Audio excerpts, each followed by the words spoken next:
Mr. Anderson moved into the neighborhood 5 years ago, a quiet man with kind eyes and a gentle smile.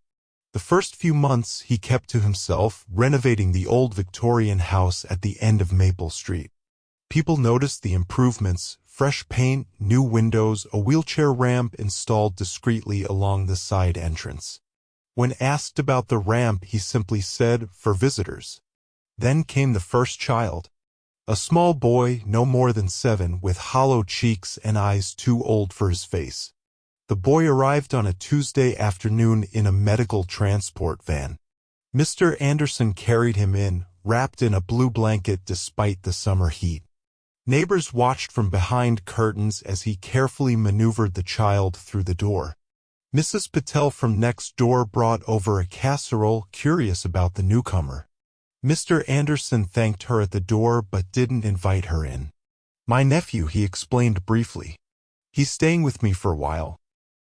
She noticed the oxygen tank in the hallway, the hospital-grade bed visible through the door to what should have been the living room. 3 weeks later, the medical transport returned.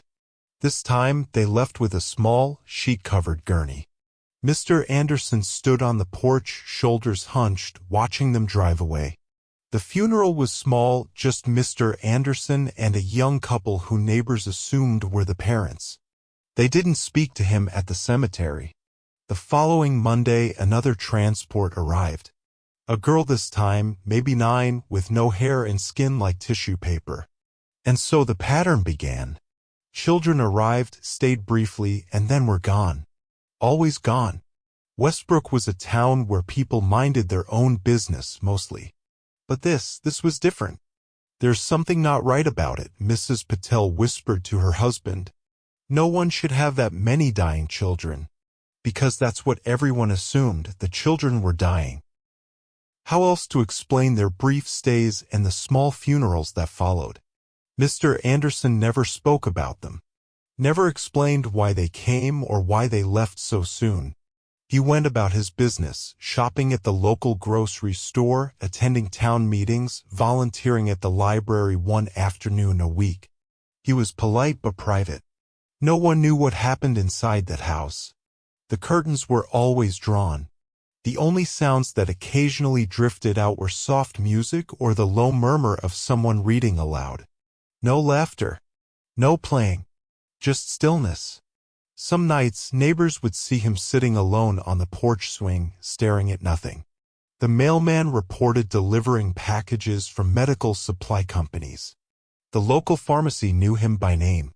By the second year, the whispers had grown louder. "That's the 10th child this year," the checkout girl at the grocery store told her manager. Always buying children's cereal and applesauce, and then a few weeks later, it's back to just buying for one. Children in the neighborhood were forbidden from trick-or-treating at his house. Invitations to community gatherings stopped arriving.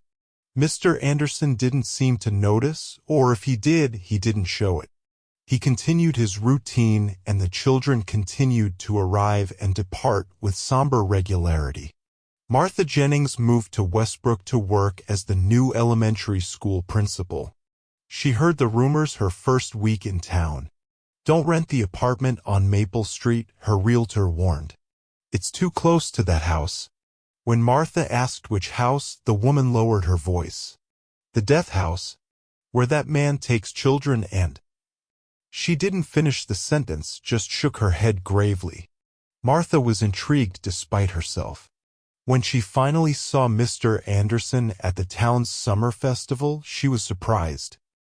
She'd expected someone intimidating, but he was ordinary, middle-aged, with salt and pepper hair and tired eyes.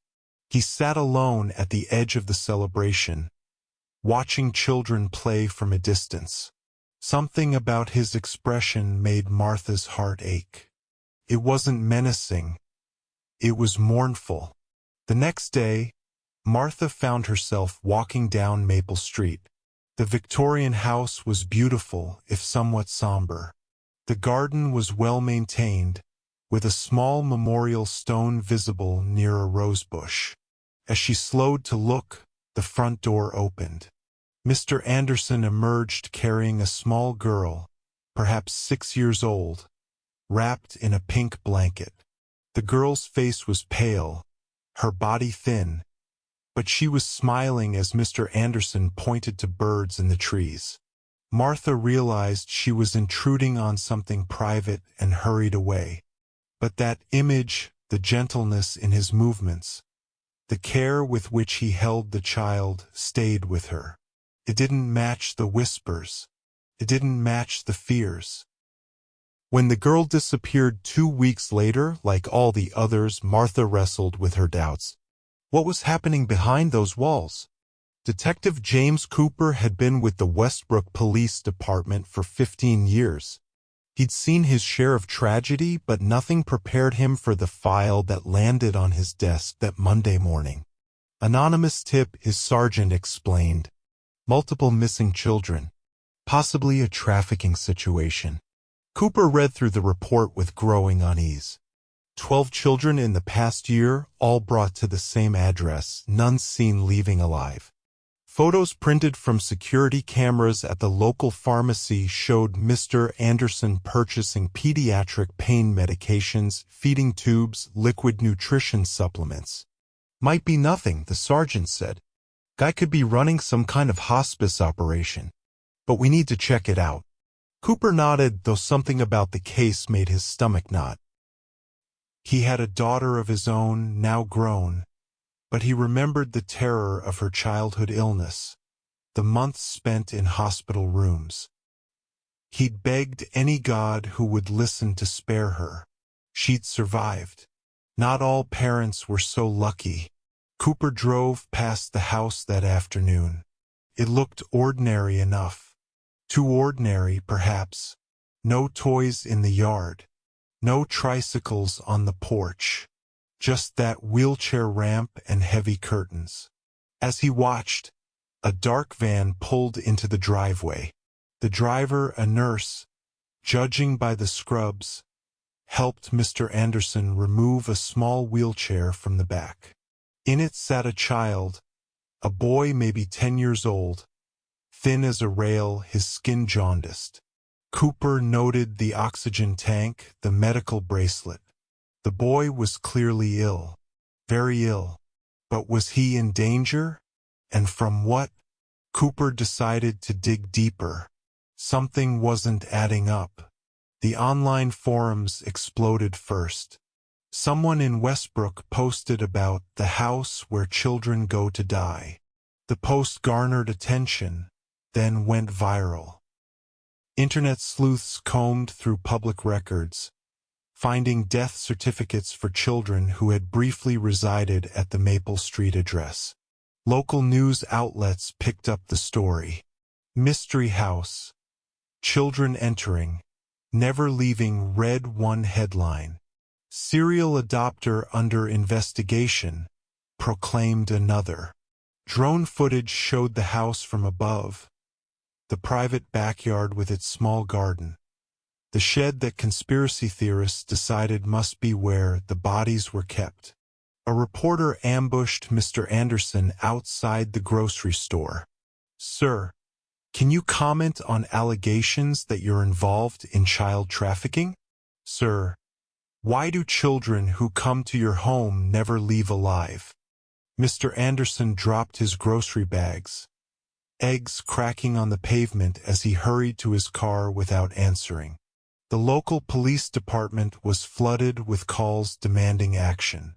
Online petitions circulated. In town, tensions rose. Mrs. Patel, once merely curious, now refused to wave when Mr. Anderson drove past. Parents held their children closer when his car approached. The library asked him to discontinue his volunteer work. No one seemed to notice or care that Mr. Anderson's shoulders drooped further with each passing day, that the lines around his eyes deepened. No one saw him sitting alone in his garden at night, head in his hands.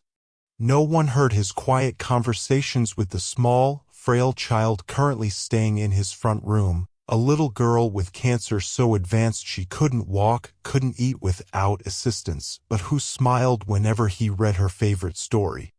The raid happened on a Wednesday morning. Dawn was just breaking as police cars silently surrounded the Victorian house. Neighbors emerged in robes and slippers, watching with a mix of dread and vindication. Detective Cooper led the team, warrant in hand. They planned carefully, knowing a child was currently in the home. Remember, Cooper instructed his officers, child safety is priority one. They approached the door quietly, then knocked forcefully. Police, open up. For a long moment, nothing happened. Then the door opened slowly.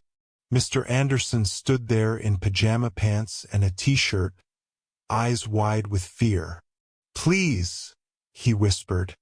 She's finally sleeping. She had pain all night. Cooper felt the first twinge of doubt. This wasn't the reaction of a guilty man. This was the exhausted plea of a caretaker. But procedure was procedure. Sir, we have a warrant to search these premises. Please step aside. The officers moved through the house methodically, room by room. The front room was indeed set up as a child's bedroom, with medical equipment surrounding a hospital bed. A small girl slept there, her breathing shallow, a feeding tube visible. The walls were decorated with colorful drawings. A pile of stuffed animals sat within reach. The kitchen was spotless, with medication neatly organized, feeding formula stacked in the pantry. Cooper continued upstairs, increasingly puzzled. Where was the evidence of wrongdoing? The master bedroom was sparsely furnished, just a bed and dresser. Mr. Anderson clearly spent little time there. The second bedroom was filled with file cabinets. Cooper opened one drawer. Inside were carefully labeled folders, each bearing a child's name. He pulled one out and began to read. Cooper sat heavily at the kitchen table, the file open before him. Mr. Anderson stood nervously by the sink, hands twisting a dish towel. Why didn't you tell anyone? Cooper finally asked. The file told a story very different from what the town had imagined. Nathan James Miller, age 9. Terminal leukemia. Parents surrendered parental rights after treatment options exhausted. Placed in state care. Fostered by Thomas Anderson for end-of-life care. Death certificate signed by hospice doctor. All legal. All documented. All heartbreaking. Who would believe me? Mr. Anderson replied quietly. And the children deserve privacy. Dignity. Not to be gossip for the neighborhood. Cooper nodded slowly. Upstairs, his officers were finding more files, more stories. Children with terminal cancer, congenital heart defects, cystic fibrosis in its final stages. Children whose parents couldn't cope with the end, who surrendered them to the state. Children the system didn't know what to do with. How did you get involved in this? Cooper asked. Mr. Anderson's eyes drifted to a photograph on the refrigerator. A smiling boy, perhaps 12, healthy and vibrant. My son, he said simply.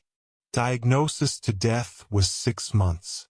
The hospice nurses taught me everything. How to manage pain. How to feed him when he couldn't swallow. How to be there at the end. He swallowed hard.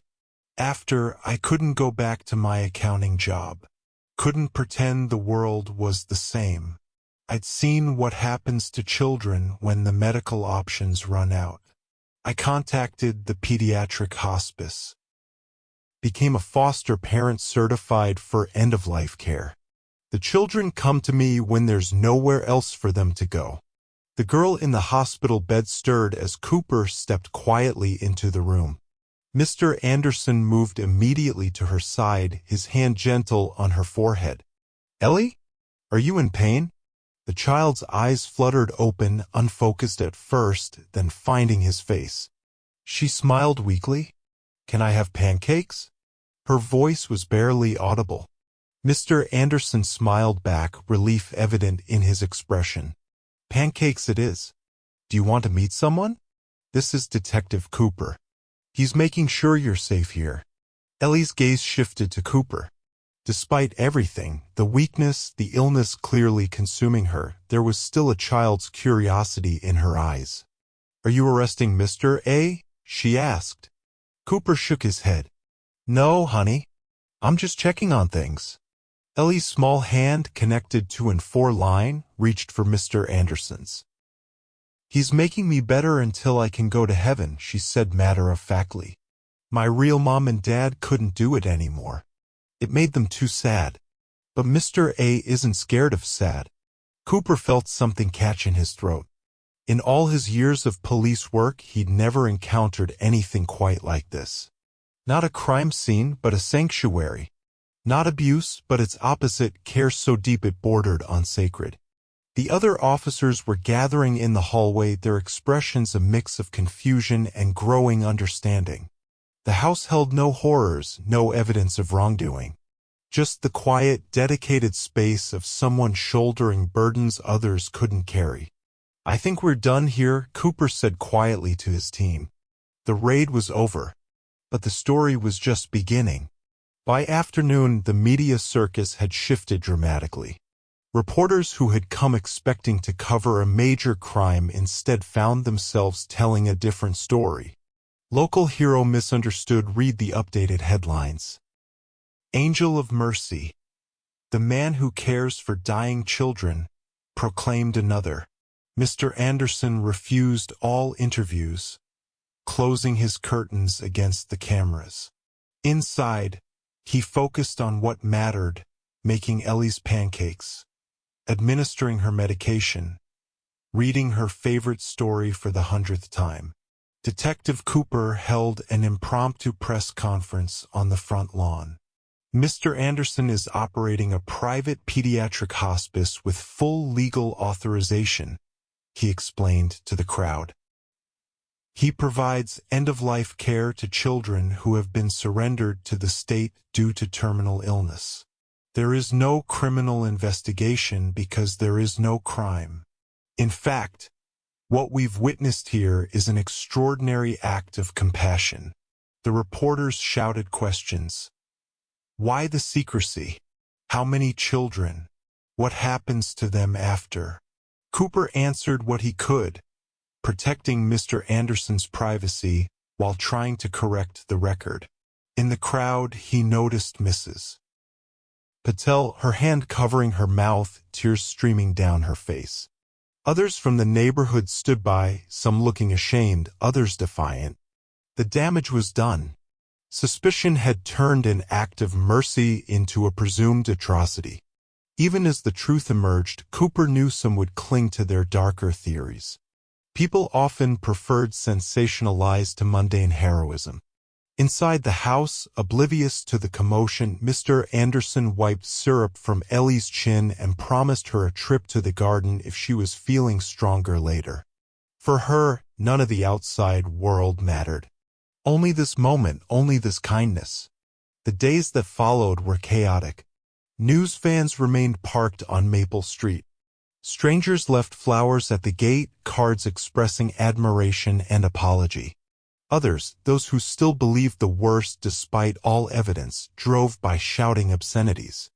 Mr. Anderson accepted neither the praise nor the condemnation. He simply continued his work, though now with the added stress of public scrutiny. Martha Jennings, the school principal, was among the first to reach out meaningfully.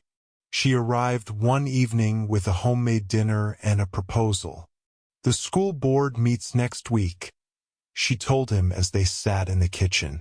Ellie was having a good day and sat with them briefly, picking at mashed potatoes before tiring. I'd like to propose a community education program about pediatric hospice care, about what you do. With your permission, of course. Mr. Anderson hesitated. Privacy had been his shield for so long. I don't do this for recognition, he said quietly. I know, Martha replied. That's precisely why people should hear about it. In the living room, the medical equipment beeped softly, monitoring Ellie's vital signs as she slept. Mr. Anderson glanced toward the sound. The children are what matter, he said finally. Their comfort, their dignity. If talking about it helps other children like them, then yes. Martha smiled, reaching across the table to squeeze his hand briefly. It was the first human touch he'd received in years that wasn't related to medical care. Thank you, she said, for everything you do. And I'm sorry none of us understood before. Mr. Anderson nodded, accepting her apology with the same quiet grace with which he accepted everything else life had given him, both the beautiful and the unbearable. Ellie died on a Thursday morning in early autumn. The leaves were just beginning to turn when her small body finally surrendered to the cancer that had claimed most of her short life. Mr. Anderson held her hand through the night, reading stories until her breathing slowed, then stopped. The hospice nurse arrived, pronounced her gone, helped with the arrangements.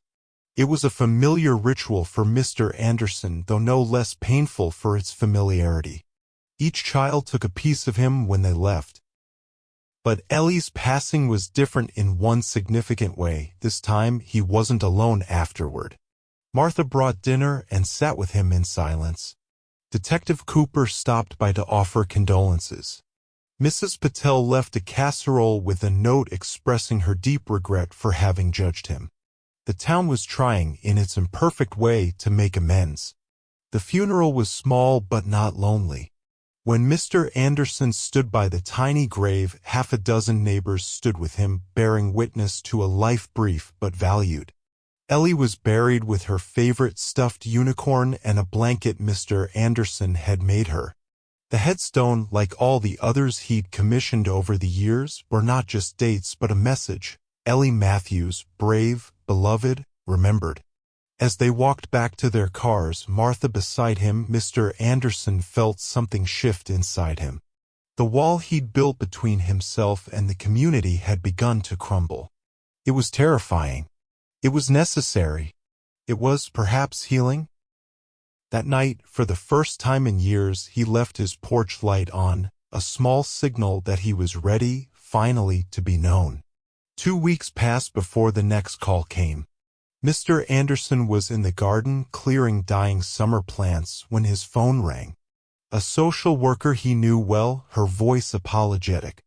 I know it's soon after, Ellie, but we have a situation. A boy, 7 years old.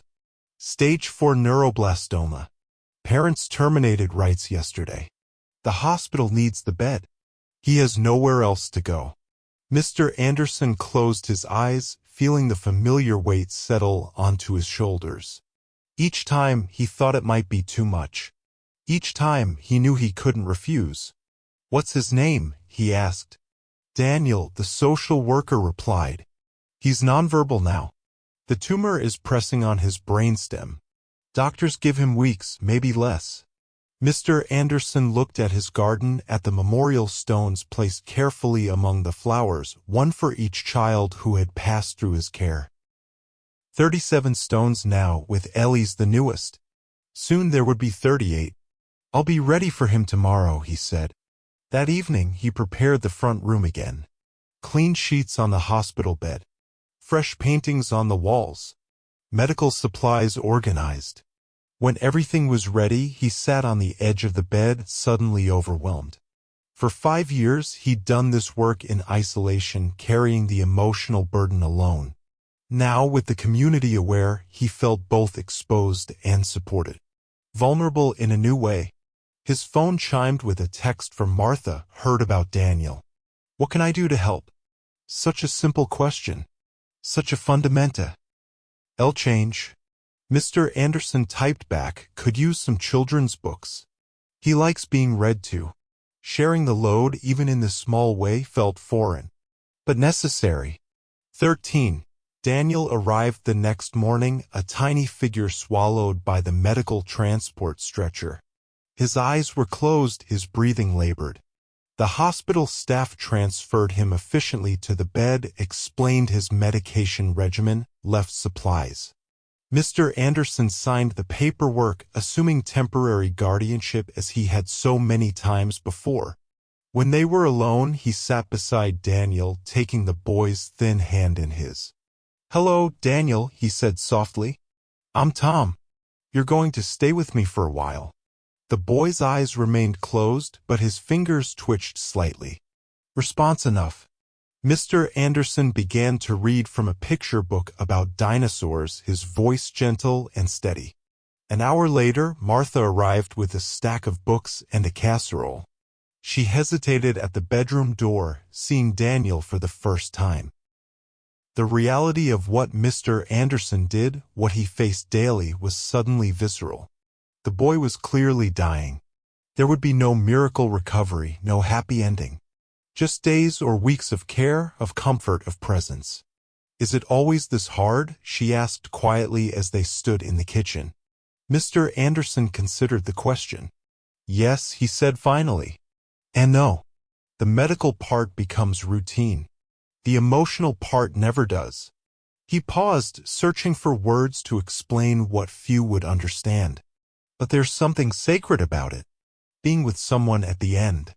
Making sure they're not alone." Martha nodded slowly. "I don't know if I could do it," she admitted. Mr. Anderson smiled slightly. "Neither did I until I had to." The town meeting was scheduled for the following week, but Daniel's condition deteriorated rapidly. Martha wanted to postpone, but Mr. Anderson insisted they continue. "This is exactly why people need to understand," he told her over the phone, his voice exhausted. He'd been up all night adjusting Daniel's pain medication. "Children like Daniel exist whether we acknowledge them or not." So while Mrs. Patel sat with Daniel, Mr. Anderson and Martha went to the town hall.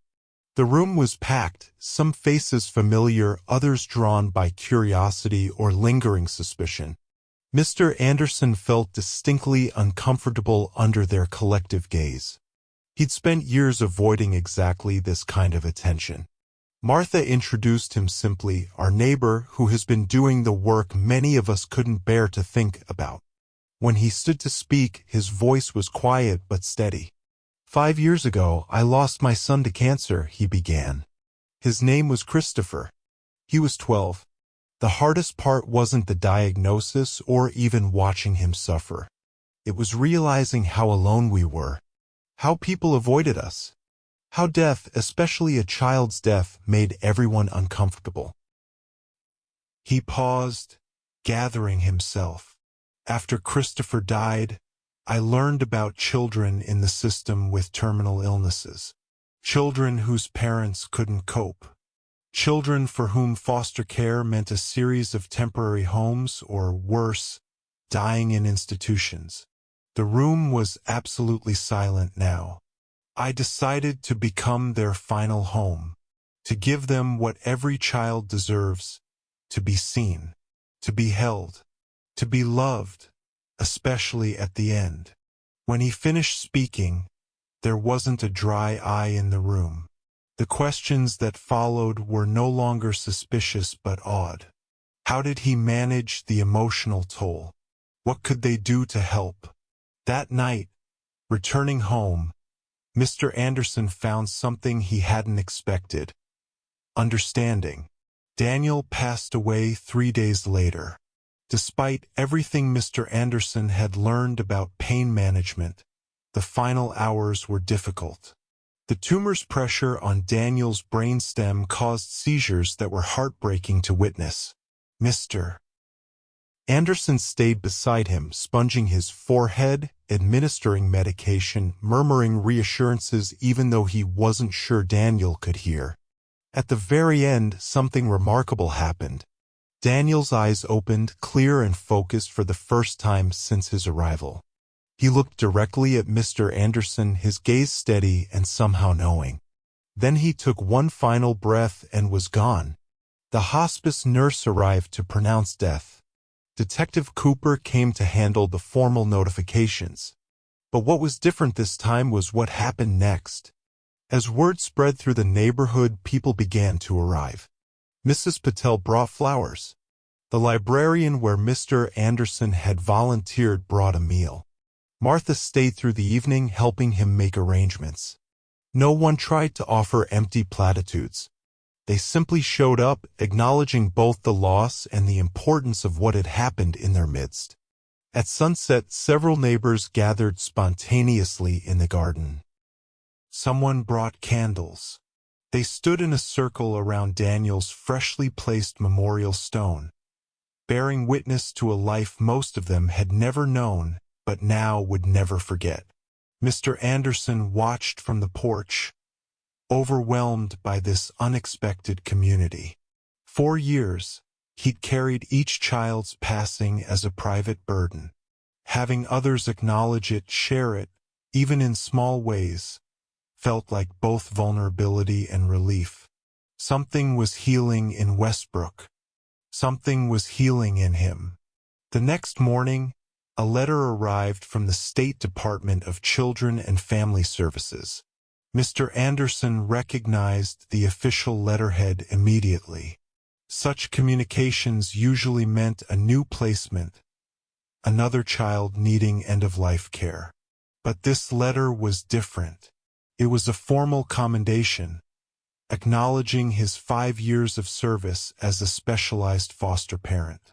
The final paragraph caught him off guard. In recognition of your exceptional commitment to providing dignity and comfort to children in their final days, we would like to discuss the possibility of establishing a formal pediatric hospice program at your residence, with appropriate funding and support staff. Mr. Anderson sat at his kitchen table, letter in hand, emotions conflicted. He'd never sought recognition or expansion. His work had always been personal, intimate. The thought of turning his home into an official facility with staff and bureaucracy felt wrong somehow. Yet the need was undeniable. Children like Ellie and Daniel deserved proper care, and he could only help one at a time. His phone rang, interrupting his thoughts. "Martha, I heard about the letter," she said without preamble. News traveled fast in small towns. "What are you thinking?" Mr. Anderson sighed. "I don't know. It wouldn't be the same." "No," Martha agreed. "It would be more support for you, more children helped." After they hung up, Mr. Anderson walked through his quiet house. The front room was empty again, hospital beds stripped, medical equipment cleaned and stored, ready for the next child who would never grow up. He thought about Christopher, about how he'd started on this path. What would his son think of turning their home into something larger? The answer came clearly in a memory of Christopher's voice. "Dad, when something matters, you go all in." Mr. Anderson picked up the phone and called the department. 6 months later, the Anderson House for Pediatric Palliative Care officially opened. The Victorian had been expanded thoughtfully, a wing added to the back with 3 additional patient rooms, a small nurse's station, a family visiting area. Mr. Anderson still lived upstairs, still participated in every child's care, but now he had help. A full-time nurse, a part-time social worker, volunteers from the community who had been carefully trained.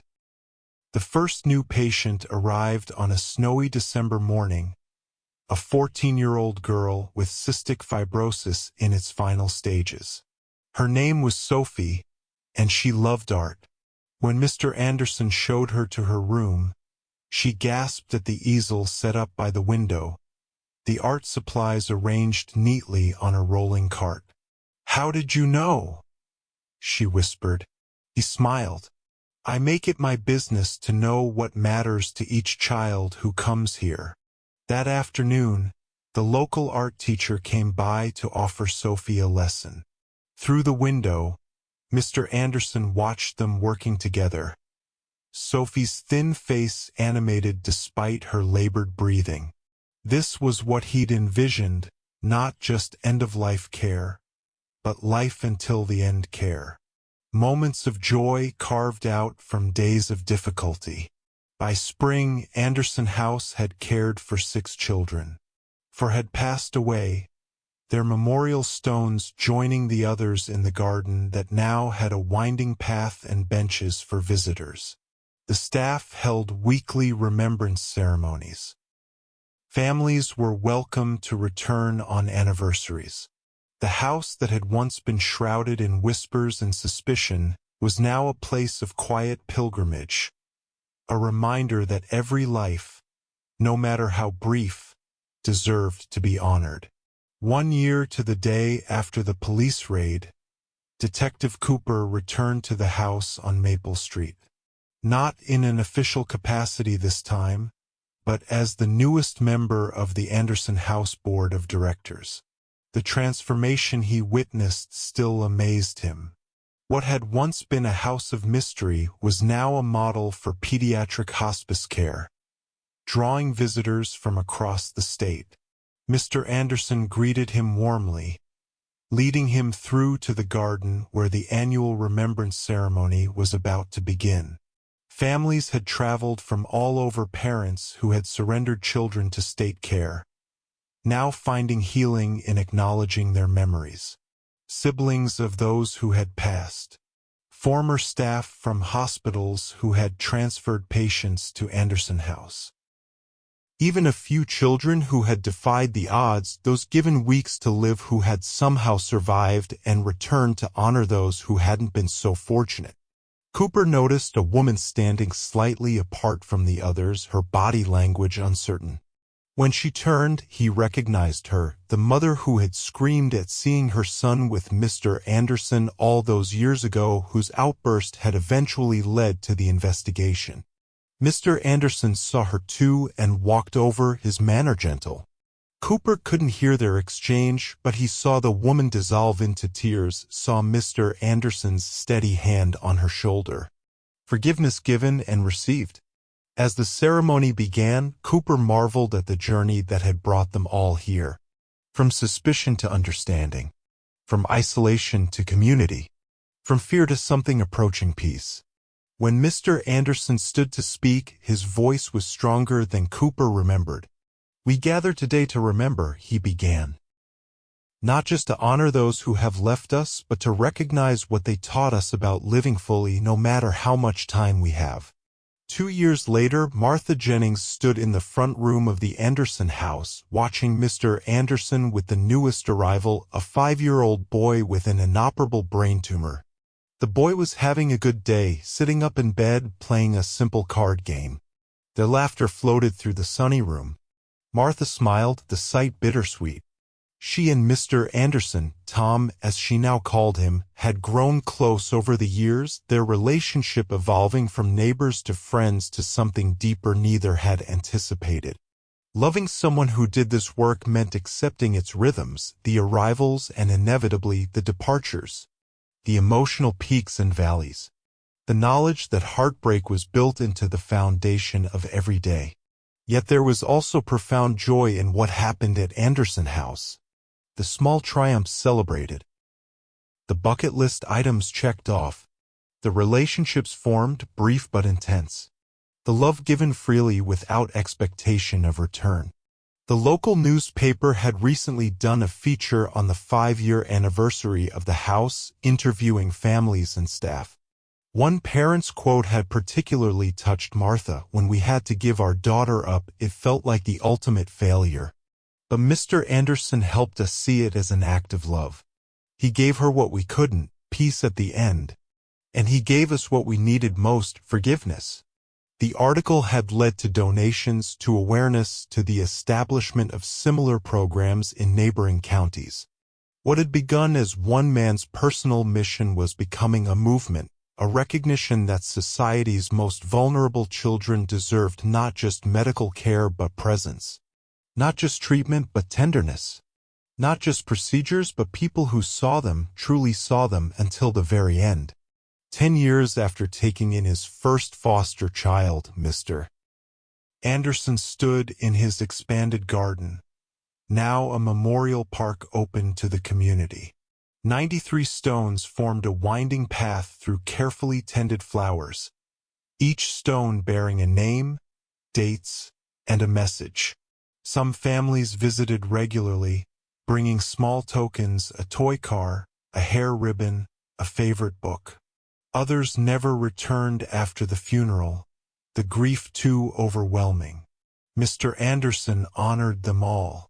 The Anderson House had become a nationally recognized model for pediatric palliative care. Other facilities had opened across the country, inspired by what had begun in Westbrook. Medical schools sent students for rotations. Social work programs collaborated on best practices. But at its heart, the mission remained personal, intimate. Each child who came through the doors was seen as an individual, with specific needs and desires.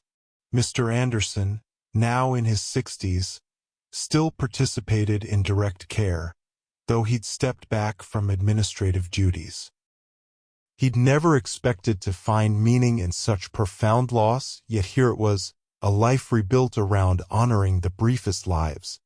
As the sun set over the garden, casting long shadows across the memorial stones, Martha joined him, slipping her hand into his. They'd married 3 years earlier, a quiet ceremony in this very garden. She'd brought stability to his life, partnership to his mission. Together, they watched the last visitors of the day place flowers at a recent memorial. "You've changed how people see death," Martha said softly. "Especially children's deaths. You've made the unimaginable not easier, but less lonely." Mr. Anderson nodded, thinking of all the children who had passed through his care.